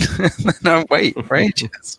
By the way, if you guys haven't seen Eddie Player One, he did a video on the click to play stuff. Man, he had the only thing missing from that video was actually him clicking it, so I could have seen the joke at the end that you click to play, nothing actually happens. Yeah, but that was funny though. But the final thing I just want to say real quick, I don't want to, like, I know we pretty much have been harsh this whole time. I overall think they gave good information in general. Like, there was a lot of good positives, things that came out, good games that were talked about that they brought up at the Kinect. Everything, just the execution was just bad all around. But overall, I think it was decent. I don't think it was as bad as everyone claims. I mean, you guys feel free to think it's bad as you guys want, but yeah. I think they have the right ideas. They have the right thoughts. They need a lot of work. I did promise. So I did promise myself I'd try to say something nice about it because I knew this kind of conversation was going to go this way. So I 100% agree with Hoults. And if anyone feels slightly salty about this, definitely go and watch Sunny's video because it will make you feel better. I'm not 100% sure if it's because of the words he's saying or just his voice, but it'll make you feel better either way. So I recommend you go watch it. Warm and fuzzy. It's just to kind of round off that point on a nice high note, you know, they did actually announce a load of new games, some of which we weren't aware of before, and certainly some coming a bit sooner than we thought. Did you actually keep account of how many new games they actually announced? I think someone said 17. That's the number that got thrown out. I didn't actually count it. Yeah. Was it really that many? But I think it was 17 because it was some of the games we already knew. Right. I forget which ones, but yeah, 17 was the number that was being thrown out. Right. So that's not too bad, really, for the Summer Games Fest. I think we did get a bit caught up in the, oh my god, didn't feel like a fest. Yeah. So 17 games in one announcement when Ubisoft only announced 5 or 6, and Sony, Xbox, none of them announced that many titles. Right. So it was fairly good from that point, but again, we still feel that they're missing a trick, but they are still slowly making progress. And they are still slowly rolling out those games. I do think that with 6 months to go, we're a little way off that 120 titles or whatever it is, and some of the big features. So let's hope that the back half of this year is going to be action-packed. Oh, I've changed my mind, by the way. I want to say a couple more nice things, but then it's going to flip again. So the few new nice things I noted down, Dead by Daylight being crossplay, very good because the audience just isn't there to find a game to play if it's exclusive Stadia players. And I think we've seen that with Destiny and Breakpoint and things like that. I was happy to get Hitman Stadia Pro September. AAA game-ish finally coming to Pro and not another SteamWorld dig. Was pretty happy about that. Yeah. And Orcs Must Die, I did play on stream after the Kinect and I did enjoy it. So I thought it was good. But then I'm going to completely 360 and just say, has anyone looked at the sale yet? Because I was not impressed for a Summer of Games sale. No. Good point. Good point. Oh, huh. Yeah, Octopath wasn't. I mean, there was decent sales with Division and the other one, but the rest, you expect a summer of game sales. Like I thought it was rival something like Steam, and it was not. It was kind of like there were some good sales, but it just wasn't as big as I thought it would. So it was a good point. If you compare it to the Ubisoft Forward sales, if you go to the Epic Store and their AAA titles, some of the best games that Ubisoft is known for are up to 80% off. So like here in the UK, they're less than £10 for some really big titles. And then I went on to Stadia to do the comparison, and about 3/4 of the list was DLC characters for Dragon Ball Z. Dragon Ball Z, so many of them. The only other one, Oh man, I saw that. Crazy. All right, let's move on. I just want to say one quick thing. I walked away from this thinking Google's marketing was the video was a connect, and he named that to connect new users to the platform. And then when you're on the platform, you're a community member, and that is where you have to go to a community blog to get your news. That's what I think they were playing with the idea. Yeah, should have communicated that better. But this is a really cool platform right here because, again, we all have our takes. You guys, again, saw our reaction, but Sunny, like, covering Stadia hardcore, it's pretty cool to, like, see your perspective. And I think just making that video, I mean, you've seen Hoults, like, having a change of heart, Mark too. So it's pretty cool to see, like, different people with different... They should use your video, honestly. That's good. It was a good video. I liked how you went through that with Stadia. And one positive from me, I will say real quick, at least you can play the games on Stadia that are there. Stadia does give the most consistent streaming play experience over all the cloud gaming that, for me personally, that I try. And I hear a lot of people say the same thing, that it streams and it runs really well. We just need the game. So I can't complain once about how Stadia has worked for me as far as streaming. Right. Yeah, I agree. You just click to play and it works, right? Oh gosh. If you already are a member and you already have the game, and yes, you can just click to play. I would have loved, for instance, we're in summer, right? We know come September, Avengers is coming, and then Stadia is going to have a killer lineup. My thing is, what are we going to be playing now to September, right? I wish they would have just give us some more meat with games around that time period, because again, you have Valhalla, you have Cyberpunk, you have Legions, you have a lot of AAA titles coming up. I think Marvel Avengers is coming out in September. I thought it was August. Was it September? I think it's August one. Yeah. Is it August? It's August. Yeah. Oh wow. Okay. So, but still, you got another month. So that's a big one next month. Okay, I can live with that. But so let's move on to Shadow. We have about, let's see, 10 minutes before we start taking questions. It's also September 4th on my phone for That's what Marvel I thought. Avengers, Damn, September's a busy month. Yeah, it's definitely going to be. So Shadow, something we are not going to do is we're not going to take a lot of time if there's not any news with a cloud game platform. And I just want to say, really no new announcement. The cool thing is you can play these PC games that came out, Death Stranding and Hyperscape on Shadow right now. But apart from that, there's really no new Activision news that I'm aware of, or Ghost being available news. Unless, Mark, if you know of anything you want to plug in because you are the Shadow guy, let us know. But I haven't heard anything. Not that, no. I completely mirror that. We've had a lot of conversations about this game isn't available on this platform, and this might get removed from this platform. And it is just a consistent note that, as long as it's on PC, you can get it on Shadow, and that is why I kind of choose it for my daily driver.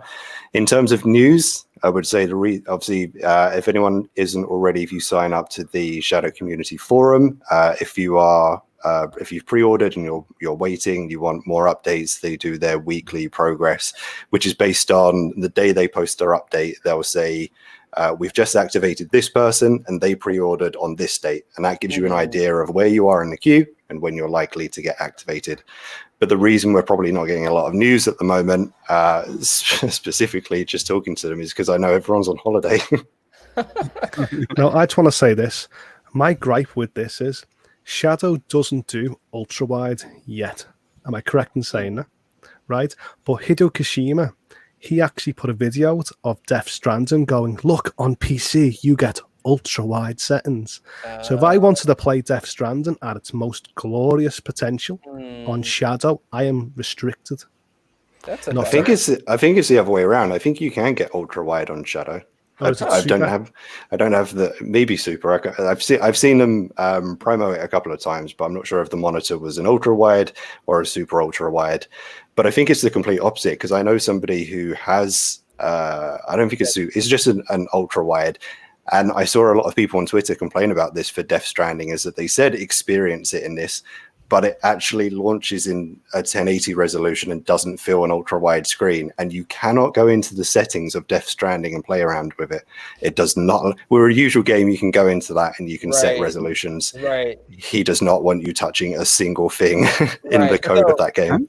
Right. That was an issue for GeForce Now. Is actually stuck at 720p. I think for the first I could change mine. I was 1080p on GeForce Now. Yeah, I could change mine. When the game officially launched, the night it launched, it was on Reddit too. People were like, but they updated it to make it 1080p.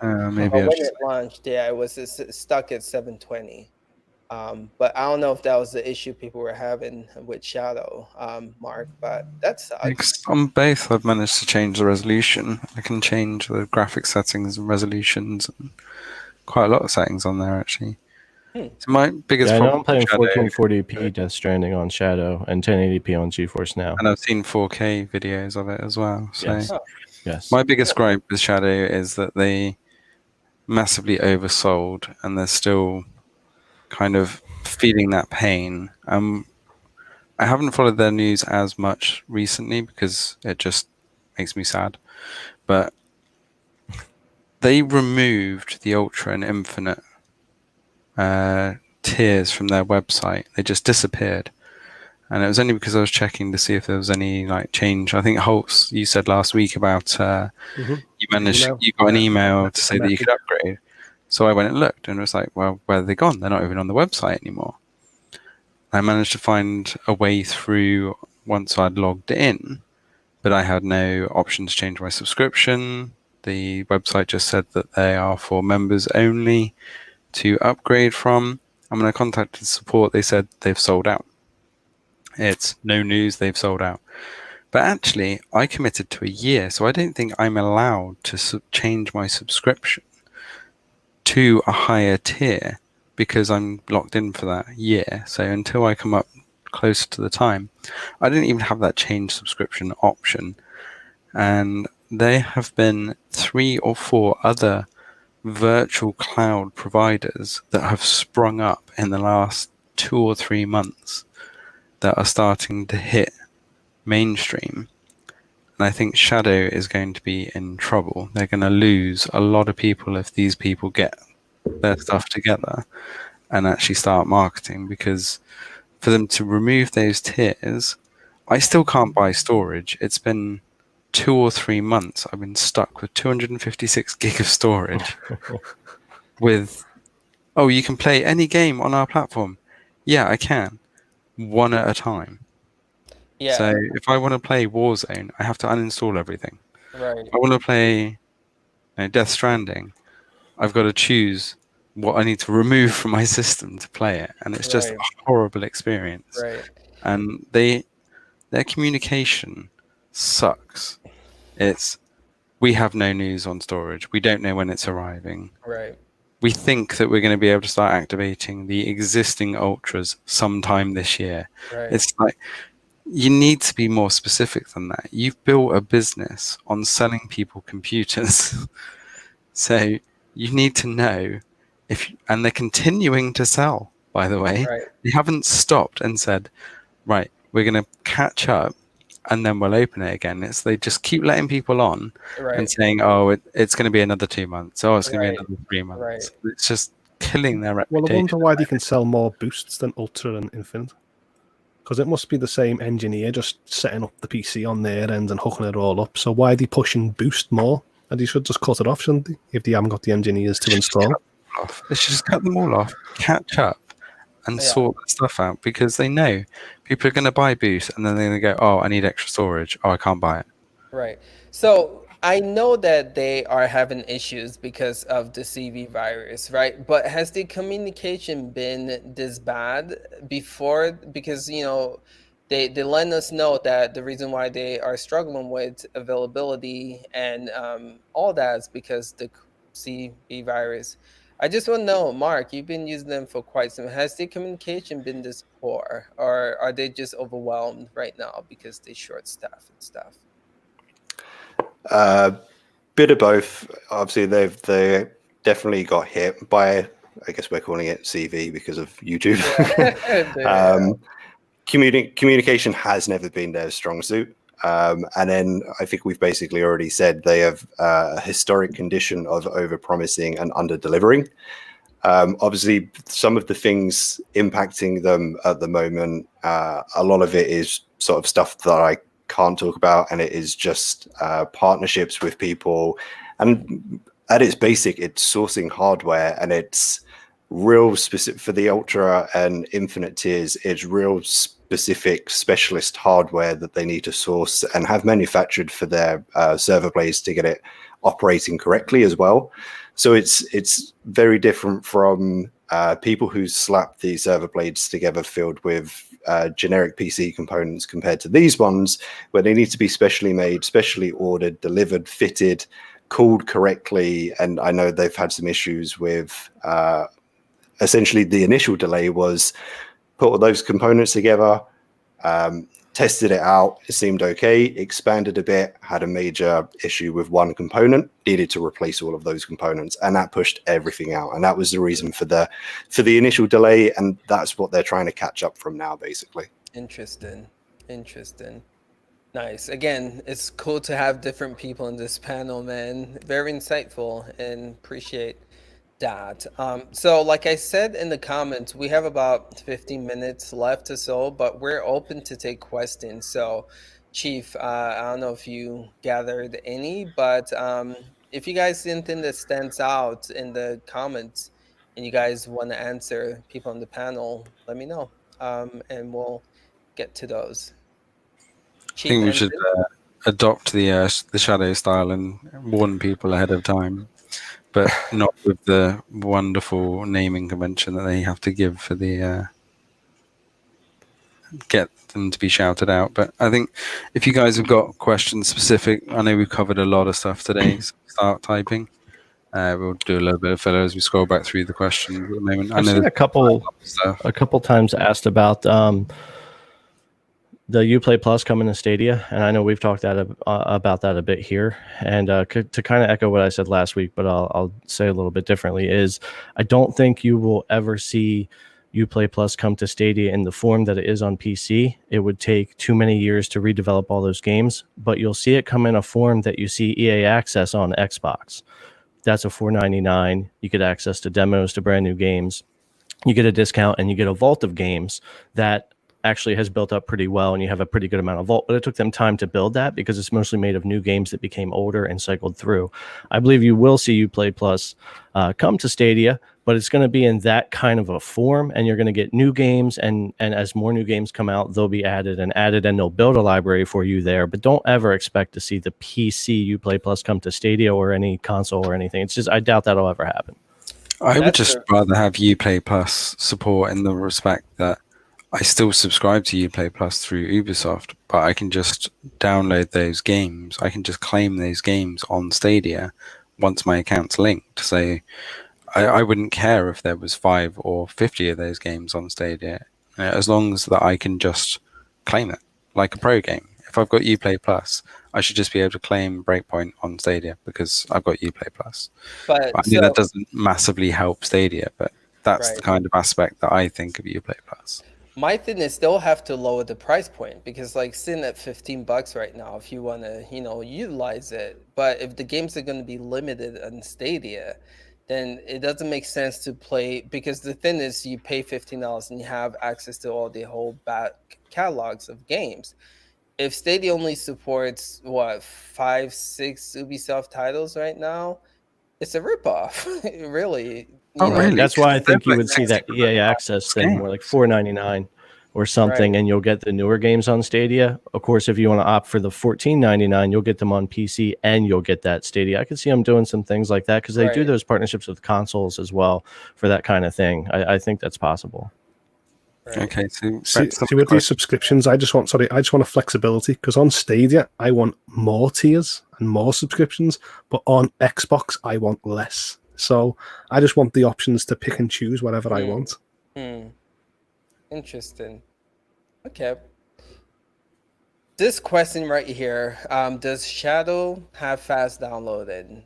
And I have to say, yes. It's actually incredible how fast you can download a big size game. I haven't done a video on this, but maybe one should be done. But what are your thoughts, people who have tried Shadow and downloaded? They all seem to be capped around the 50 megasecond mark. So although it is fast, with most of the larger games being 80 to 120 gig, that fast still doesn't feel lightning fast, because it still takes half hour, 40 minutes for it to download and install. So some of the games like Rainbow Six Siege, where it downloads a portion of it and allows you to play, does feel lightning fast.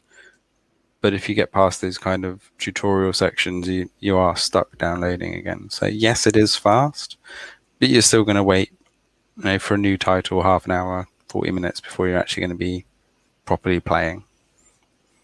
Okay. Anyone else wants to answer that question and add to that? Or do you feel like Chief is on? I think my downloads have always been a bit faster than that. Typically, a AAA title will probably take me about 5 to 10 minutes to download. That's what it's like for me as well. And I think that's its saving grace on the storage front. Obviously, they struggle with storage, and like we've said, every time you want to play a new game, you may have to uninstall something so that you can play the new one. But that fast download speed makes that a bit more bearable, because you uninstall, download something, delete it, download something else, and you can swap over a bit quicker than your standard local internet speed. True. So that's my Steam experience too. It's definitely a lot faster installing games. So Stadia Kingdom, welcome. You said, do you guys believe 2K21 will be next gen version Stadia? I think it's been confirmed that it's going to be the current gen, because it should be releasing around September time, right? And so they say like next gen 2K is going to be coming later on in the year, I think October, November. So if we get the September version of 2K, it's more than likely it's going to be the current gen of it. Sunny, you would know, right? I think you even talked about this if you're... Yeah, no, you pretty much nailed it. There's really nothing. Yeah, I think it's just going to be current gen. How cool would it have been though if they would have been the first out for Stadia to have the next gen? I mean, that would have been some really good press for not just 2K but Stadia as well. But another missed opportunity there. Right. Okay. It's a shame they never put crowd choice in sports games, where I could speak to the YouTuber community and say, like, how should I take this free kick? Should I do a pass, or see if I can square it from 45 yards? I think just having them little options on the Stadia would have made having this gen graphics just a little bit more a better selling point. Right. True. Did someone highlight that question from Voltron? Yeah, sorry, I thought I was going through. Voltron, can Origin games be played on GeForce Now? I think the only Origin game that can be played currently is Apex. I don't think there's any other titles on there at the moment. Yeah, I have not tried an Origin game on GeForce Now. How about Jerry? Have you? Apex is the only game I've had show up for me on GeForce Now. I know there's talks of getting more over there because they're moving their Origin store to Steam. The rumor is there's going to be no more Origin soon enough, very possibly, and you'll just see all your EA games on Steam. And Steam really likes GeForce Now, so the rumor is there's a very good possibility of seeing more of those. But right now, I believe it's just Apex. Okay, that's interesting, Jerry. So, what's going to happen to Origin Premier? Is that going to be rolled into Steam somehow? Yes, so if you have Origin Premier and you have, they're supposed to make it to where your subscription will go back and forth. So like if you have it, you'll be accessing those games through Steam. That's just kind of where supposedly they're headed with it. their Origin store's never been that popular, so it would actually make sense for EA to dump that eventually and still offer that subscription, but let you go just add those games to your Steam library. Everybody seems to use Steam, so. Interesting. Okay. Good to know. Steam versus Epic Games Store for cloud gaming, which... Steam for the win. Yeah, I would say. Right? Steam for the variety, but I mean, recently with the Epic Game Vault, every week, 1, 2, or 3 free games a week, and some of them have been really decent titles as well. Not just they're throwing some trash at you to try and appease their audience. There've been some pretty good titles actually. Right. Like GTA 5. True. Yeah. Yeah, they have had a lot of really good titles. I think Epic gives away some of the best free games. They do. Yeah, definitely. I just hate that. Use it a lot. You sign up and claim them every week. It's just to have them for free. Their launcher does not play nice with GeForce Now, though, and it winds me up every time. Yeah, Sorry, it kicks me off. Like trying to play Star Wars on the Fallen Jedi, whatever it's called. Every time I try to access it through GeForce Now, it kicks me off, and I hate that. It's not fun. I have to log in every time on GeForce Now and flip the stupid animal as the second. Yeah. Steam is the only one on GeForce Now that consistently remembers my login. Yeah. And that's why I'm trying to play more Steam games on GeForce Now, because Ubisoft, it's like flip a coin whether I have to log in or not. Right. And then Epic is like pretty much guaranteed I've got to log in. Steam is the only one that I feel like I can just launch, like Death Stranding. I can just launch and walk away because it launches really fast. The load to the actual game just seems to take forever for some reason on all platforms. I don't know if other people have experienced that as well, but the title screen is super fast, but as soon as you hit continue, it's like, go make a cup of tea time. Right. Jerry, did you want to say something about that? No, it's funny because I have the opposite. I rarely have to relog in with Epic, but with Ubisoft, it's literally every time. Even if I just quit a game and go back in, I got to relog in, and I just won't even play it. Sometimes I'll just pick something else because I don't feel like relogging in. But for Epic, I've been fortunate that I rarely have to relog into it. But Steam, you're right, is perfection. It's always ready to go. Right. Okay. So someone said Phil Harrison didn't even bother to retweet the Stadia Connect. What do you guys think of this? I don't know what to say, it's really embarrassing. They got to put that guy's face in a milk carton to see where the heck he's at, because I can't believe it. Yeah, again, Google Stadia and their PR, and anyway, nothing to say. I think Phil is putting pictures of Xcloud on his mantle, and Stadia is that child that he doesn't want to talk about to his friends. Well, he's around. He's doing things.